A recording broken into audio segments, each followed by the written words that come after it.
nos encontramos en su programa Amautas de la Vicerrectoría de Docencia de la UTN. Hoy vamos a conversar con un colega o un amigo, con el señor Mauricio Campisi. Mauricio, voy a presentarlo brevemente, sería imposible presentarlo con todo su historial y sus atestados, pero Mauricio nació en Torino, en una comunidad que se llama Rivoli, en el Piamonte. Correcto. Entiendo que es piamontés. Llegó a Costa Rica por allá por el año 1993 a trabajar como corresponsal y decidió quedarse en Costa Rica. Pero bueno, desde ese tiempo hasta el 2020 trabajó como corresponsal. Su última colaboración fue con la radio televisión de la Suiza italiana, pero decidió dejar el trabajo de corresponsalía para dedicarse completamente a la narrativa, que es una de sus pasiones. Ya nos vas a contar.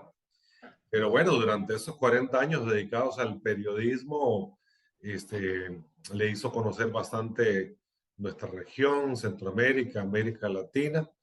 Y bueno, desde el año 1999 trabaja con la Asociación Cultural Dante Alighieri y desde 2015 es el director académico, director didáctico de la Dante acá en Costa Rica. Pero bueno, quisiera decirles que en el trabajo como periodista ha trabajado para diversos medios desde los años 80. También en términos de publicaciones, solo quisiera destacar algunos de sus libros. No puedo mencionarlos todos por razones de tiempo, pero sus reportajes sobre Centroamérica del año 2002, Sandino, il generale di gli uomini liberi, 2003. También es destacable que tradujo al italiano la obra de Sergio Ramírez, Adiós muchachos. Es una memoria de la Revolución Sandinista que lo publicó en 2004. En 2013 publicó un libro muy interesante que se llama Pelle di Serpente o La piel de la serpiente, que fue traducido al español también. Este libro es muy interesante porque aborda un poco esa realidad latinoamericana que a veces pareciera cambiante, pero cambia como la piel de la serpiente, que sigue siendo serpiente. Es un libro muy interesante. También publicó La lúcida locura de Sendero Luminoso en 2013. Dos novelas que en lo particular las encontré en la Feria del Libro reciente aquí en San José y que quiero recomendar son El secreto de Julia, que es de 2013, y el Pacto de los Caballeros. No, el Pacto de los Caballeros no lo encontré en la feria, pero No está en español, solo en italiano. sí, esa no está en español, pero sí está, además del Secreto de Julia, el monstruo de Armendáriz, que esa sí la encontré en la feria del libro. Y bueno, hay algunas otras obras de Mauricio. Debo decir que también ha hecho música, Mauricio, polifacético. Del 84 al 91 fue miembro activo del grupo musical de Sig Rose y en el 2012 publicó el disco solista El Dorado con la participación del cantautor Jorge Enrique. Ha hecho otras labores diversas. En los 90 participó en la redacción de la enciclopedia Larousse. Me corrige si lo digo correctamente, en la versión italiana sobre el vocablo música. Se graduó en Costa Rica en Historia Latinoamericana. Desde 2015, bueno, ya lo dijimos, trabaja con la Dante, ha dictado diversas conferencias. Yo he tenido la oportunidad de escuchar algunas de sus conferencias. La más reciente que escuché fue Palabras italianas en el mundo, también Los lugares de Dante, la lengua italiana y el nacimiento de la Dante Alighieri. Y bueno, podríamos seguir presentando a Mauricio, pero Bueno, sería el programa. Quiero decir que también es una persona, es un gran ser humano, una persona muy accesible, una persona con este palmarés, es destacable su sentido humano, su accesibilidad. Y bueno, siente que estás en tu casa, Mauricio, Bueno, bienvenido. sí, sí. Muchísimas gracias. Más bien, muchas gracias por invitarme y para estar hoy con ustedes. Para mí es un placer estar aquí hoy. Gracias, Mauricio. Mauricio, a mí me llama la atención algo interesante, que tú llegaste a la región de Centroamérica por allá por el año 93. Eran los años de la firma de los acuerdos de paz en Centroamérica. Era el ansiado proceso de pacificación. Y llegaste como corresponsal, conociste muy de cerca Centroamérica en esa época.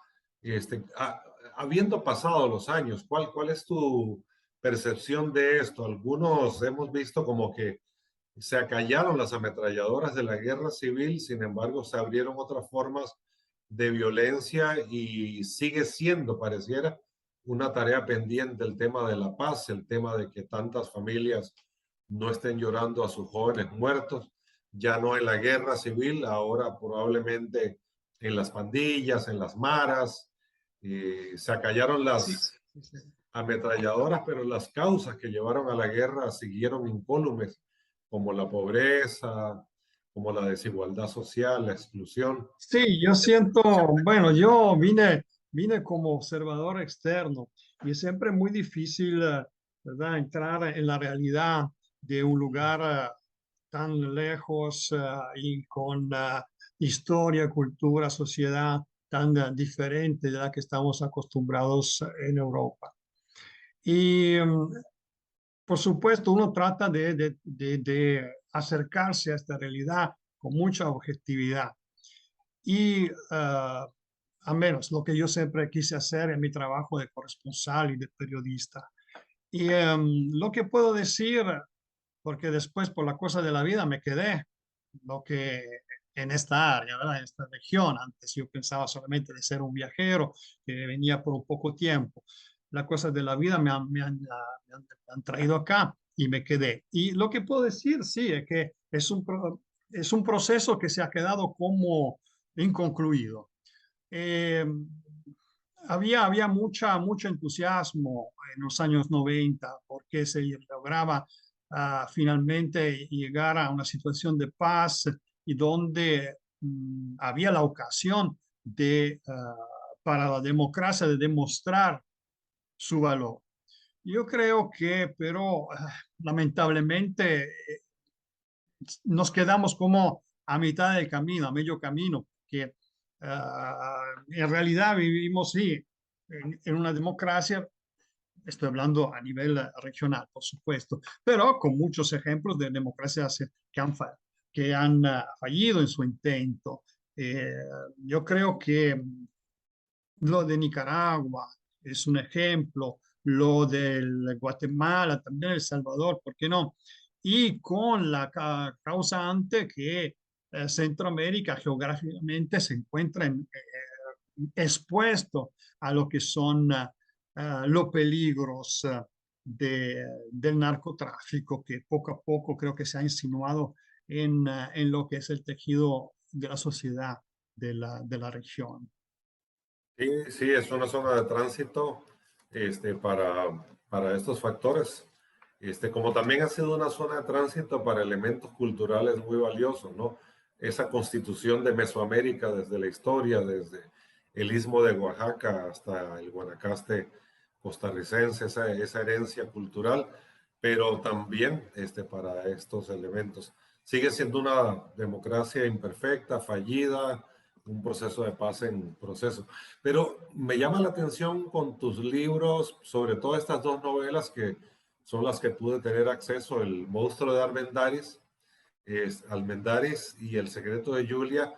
Pareciera, me corriges, que tu trabajo como corresponsal que conoces esta realidad, tiene una influencia en la narrativa que escribes en estas novelas.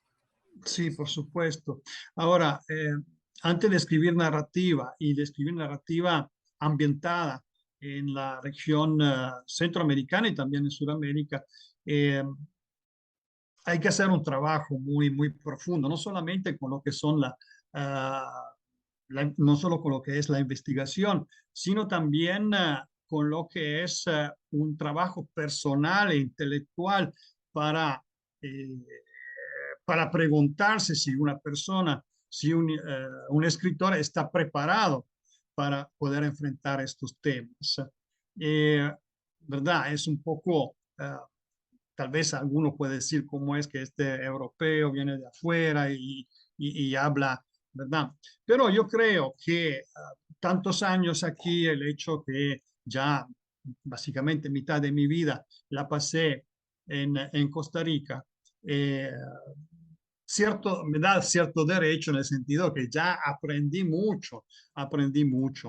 Y por lo cual creo que el secreto de Julia represente un punto de escritura muy interesante porque gracias a este libro que es una novela negra, eh, me permite de enfrentar temas, de tratar temas que a veces lo que es un reportaje se queda como inconcluido, porque tenemos poco espacio, porque tenemos lo que son los pedidos redaccionales, y entonces uno se queda como corto con lo que quiere decir.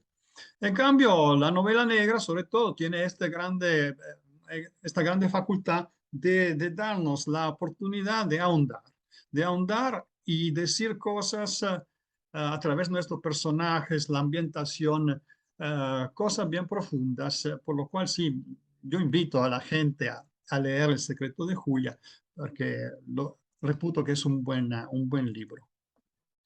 La novela negra, eh, es posible realizarla en estos contextos y como tú dices, se convierten en una forma, en un vehículo de denuncia social y también de sensibilización de la comunidad lectora sobre temas, problemas que están ahí en la cotidianidad y que probablemente no se miran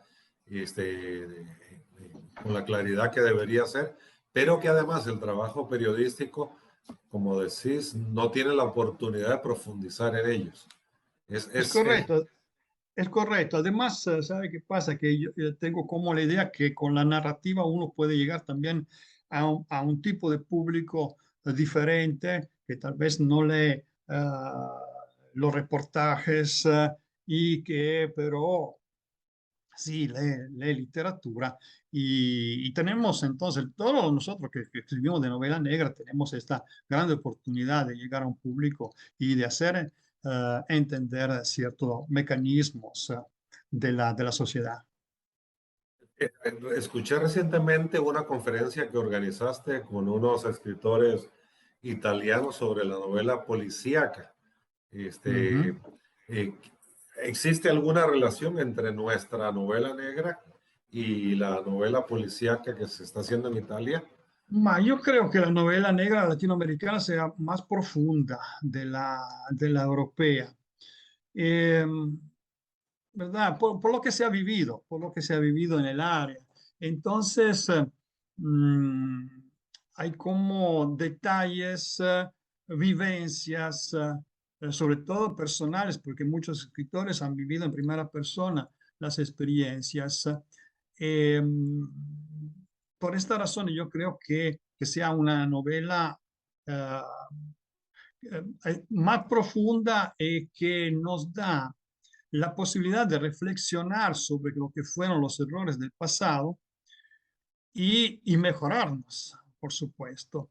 Una cosa que estaba analizando yo, que por ejemplo la figura del policía en la novela negra latinoamericana resulta un poco difícil de enfrentar. ¿Por qué? Porque en el pasado el policía era una figura eh, negativa, llamámoslo así, porque uno le tenía miedo al policía. Si te llegaba la policía a la casa es porque algo te iba a pasar feo, aunque no tuvieras digamos, aunque fueras inocente.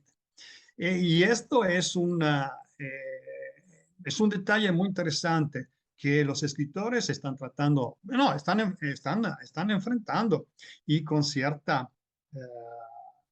cierto éxito. Por ejemplo, yo con este personaje del comisionado Navarra también me encontré con esta disyuntiva y la superé a través la, la misma personalidad de este personaje que, que en este momento está muy crítico de lo que fue la revolución sandinista. Y de hecho creo que los hechos actuales nos dan razón. Sí. Tal vez para motivar un poco a los lectores que se acerquen al menos a estas dos novelas, creo que es Editorial Uruk quien las ha publicado Es acá en Costa correcto. Rica. Tal vez si quieres contarnos un poquito, así como apenas como para dejar al público picado sobre el monstruo de Almendaris y el secreto de Julia, apenitas un abrebocas. Bueno, sí, son dos historias completamente diferentes. El secreto de Julia tiene una historia inventada por mí, pero con claras referencias a la sociedad actual.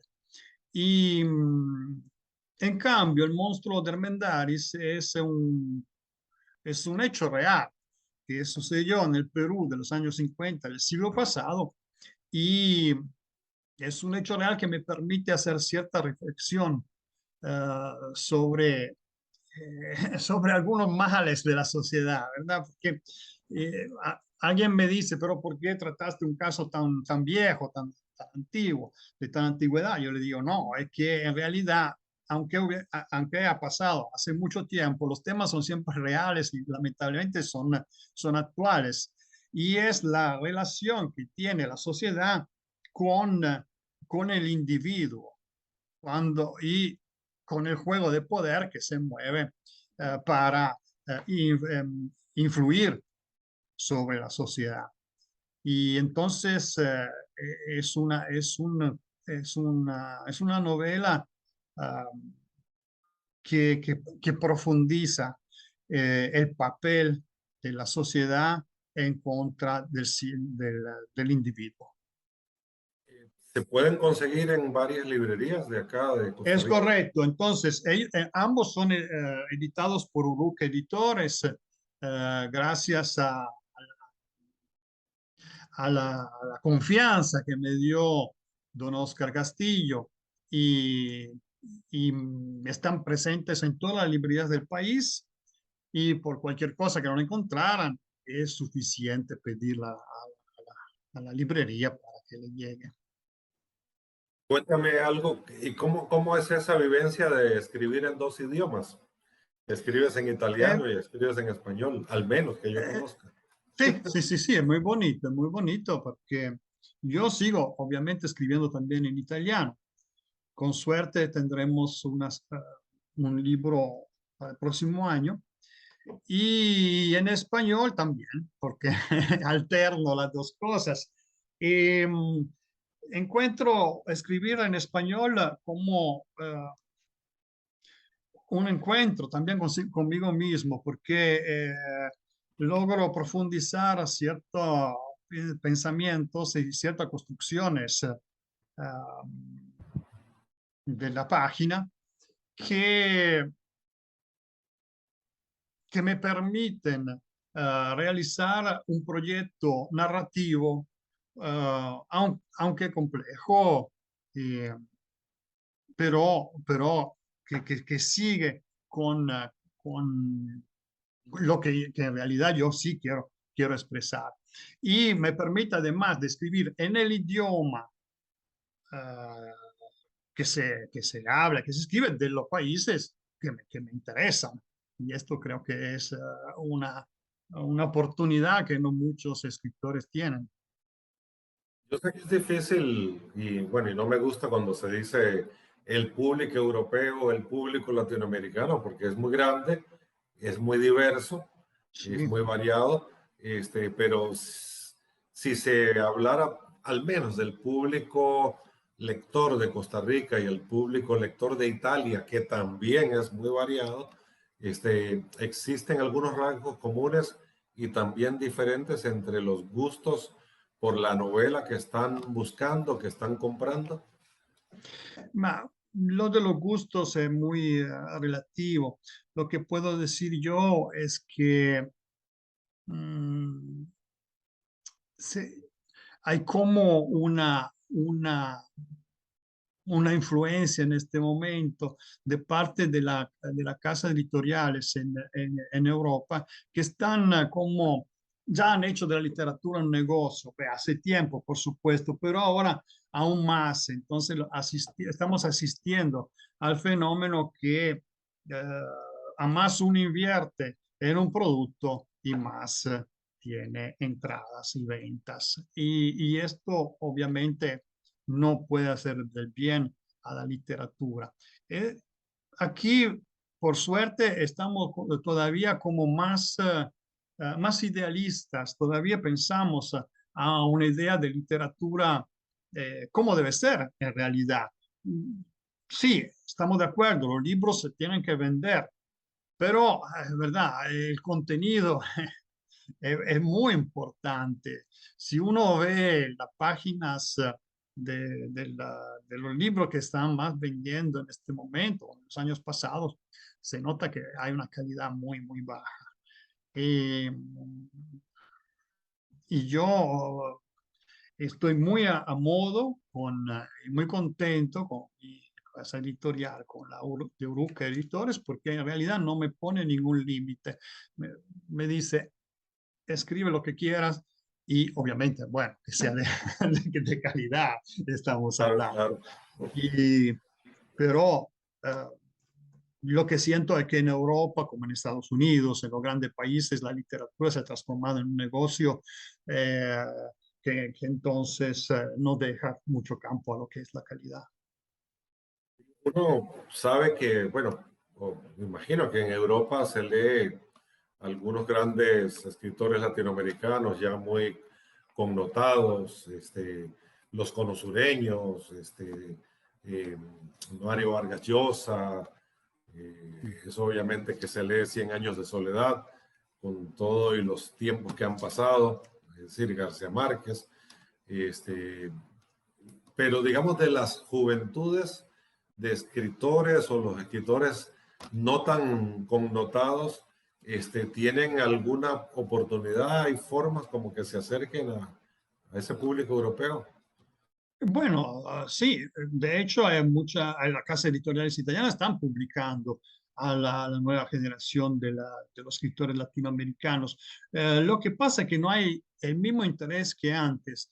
Cuando Feltrinelli en Italia, el editor Feltrinelli publicó Cien años de soledad, estamos hablando los primeros años 70, hubo una reacción positiva a todo lo que era latinoamericano. Y entonces se publicó tantísimo, porque se veía a Latinoamérica como la tierra de lo posible, además del realismo mágico de García Márquez, claramente eh, se veía, y con toda el idealismo revolucionario, se veía a la América Latina como la tierra de todo, donde todo era posible. Y con el tiempo, esta percepción ha cambiado. Y por esto creo que ya no hay el interés de antes hacia la literatura latinoamericana. Que se publique, sí se publica, pero no creo que tenga mucha salida. El, el- el- Trabajo por hacer. Hay que hacer un trabajo para esa promoción. Tal vez para ir finalizando, Mauricio, a nosotros como universidad nos interesa mucho también estrechar vínculos. Tenemos muy buenos vínculos a este programa de humanidades con universidades de América Latina, de diversos países, con programas hermanos humanísticos. Y bueno, un tema que podríamos conversar posteriormente para tener tu consejo, es que nos encantaría también acercarnos un poco a la academia italiana, a algunas universidades, a algunos centros, y también a la Dante, de la cual por supuesto. tú eres el director académico acá. Nos encantaría acercarnos más como centro académico. Nosotros, la influencia de la cultura italiana en Costa Rica es muy importante. Ya hay diversos libros que lo reconocen así. Eso está ya es claro. Por lo tanto, Costa Rica, que es un país de diversidad étnica, plurinacional, pluriétnico, la presencia de la cultura italiana acá es muy importante, pero no solo en el pasado, en el presente también. Entonces, me gustaría darte más bien el chance para que si quieres hacer un cierre y decirte que estamos muy agradecidos con este espacio que nos has regalado. No, por supuesto. Además, de esto se trata, ¿no? De construir puentes entre las culturas y sí, es un trabajo que yo siempre he tratado de, de, de, de forjar para, para acercarnos más. Y yo con mucho gusto, por supuesto, con la Dante Alighieri, como representante de la Dante Alighieri, cualquier actividad, estamos aquí para eso. Bueno, me queda agradecerte. Me encantaría que posteriormente nos pongamos de acuerdo para conversar de otros libros. Por ejemplo, me suena muy interesante de La piel de serpiente, que es un libro que, por lo que conozco, no lo he leído, nos permite un análisis de esa América Latina que a veces parece que cambia y no cambia mucho, a veces cambia y retrocede. Este, es una dialéctica interesante esta de América Latina, ¿no?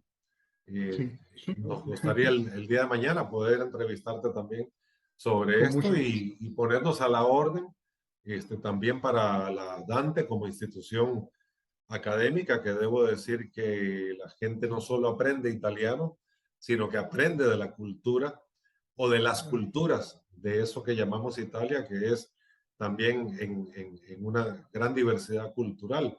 Eso tiene el sello tuyo, estoy seguro que es así. La enseñanza no solo del idioma, sino de las culturas. Exactamente. De verdad, agradecerte, Mauricio. No sé si quieres decir Muchísimas algo. gracias a ustedes por invitarme. Vamos a seguir en contacto, Mauricio.